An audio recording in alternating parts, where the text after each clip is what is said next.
भवाना में तैनात तहसीलदार चौधरी मोहम्मद अशरफ रजूका के अचानक तबादले की वजह से अवाम में काफ़ी गम और गुस्सा पाया जाता है, जिसकी वजह से साइलिन की मुश्किलात में इजाफा हो गया है। इस हवाले से साइलिन का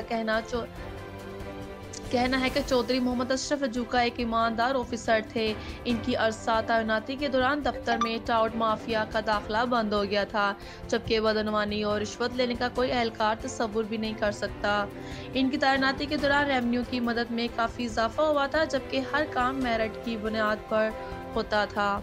तमाम मामला वक्त का पाबंद और अपने फ़राइज़ सर अंजाम देने में मसरूफ़ अमल नज़र आ रहा है। इनकी तैनाती के दौरान अवाम में शौर पैदा हुआ और रिश्वत के खिलाफ इनकी आगाही की वजह से ज़मींदारों ने सुख का सांस लिया।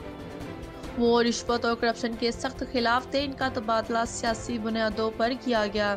इनको मेरिट से हटकर काम न करने की सजा दी गई है। इनके अचानक तबादले की वजह से साइलिन ने एहतजाज करते हुए वज़ीर आला पंजाब और कमिश्नर फैसलाबाद से मुतालबा किया है कि इनका तबादला मनसूख करके वापस तैनाती का मुतालबा किया है, ताकि इनके काम मेरिट पर हो सके। रिपोर्ट मलक जाफर अली।